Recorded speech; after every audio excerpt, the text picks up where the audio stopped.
Курманжандатка тарыхый этнографиялык музейинин чатыры акыркы 4 жылдан бери капиталдык оңдоп түзүүгө муктаж болуп келген. 2015-жылдагы зилзаланын кесепетинен кеткен жаракалардан тамчы өтүп, ичиндеги экспонаттардын сакталышына кедергисин тийгизчү.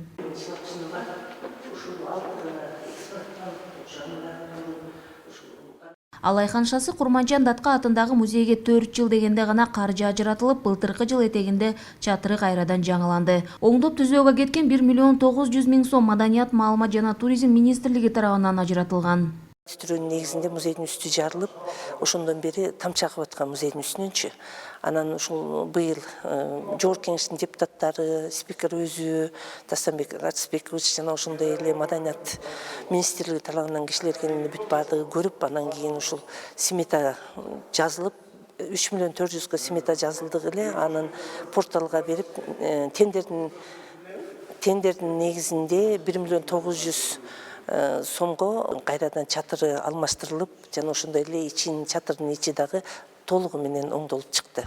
Мындан сырткары сырттан келген гранттардын эсебинен музейдин ичиндеги экспонаттар да толукталды. 80ге жакын тарыхый буюмдардын дээрлик жарымы Курманжандаткага жана анын урпактарына тиешелүү баалуу экспонаттардын катарына кирет.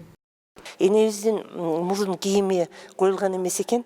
Ушуну дагы 2018ден бери, 2019 жылдан бери изилдеп жүрүп, ушул кийимин жаңылап, ушул энебизге койдук. Мынау өзү элечектин артындагы бул матабыз ушул Курманжандатка энебиздин өзүнүкү экен. Бул ушул тытылып кетиптир. Азыркы күндө кол тийсе эле уже чирип тытылып атат да, ушуну реставрация кылып, кайрадан ушуну коюп атабыз. Бир гана ушул чүпүрөк ушу өзүнө таандырды. Мындагы ушул өзүнүн урпактарынан Бишкектен алдырып келдик. Бишкекте жашайт экен, мурун Чоң Алайда иштеген экен, ал эже өзүнүн урпактары. Ошентсе да экспонаттардын санын көбөйтүү маселеси толук чечиле элек. Анткени ал үчүн райондук администрация же Маданият министрлигинен акча каражаты бөлүнбөйт. Музей жетекчилиги сырттан гранттарды жана музейге туристтерди көбүрөөк тартуу зарылдыгы бар экендигин айтат.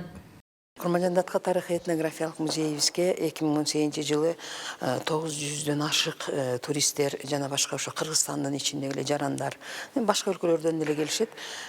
Келген, ал эми 2019-жылы болсо 2500дөн ашык турист келди да. Алай районунун борборунда жайгашкан Курманжандатка тарыхый этнографиялык музейи 1991-жылы ашар жолу менен бүткөрүлгөн. 2001-жылы реконструкциядан өткөрүлгөн боюнча толук кандуу оңдоо түзөө иштери жүргүзүлгөн эмес.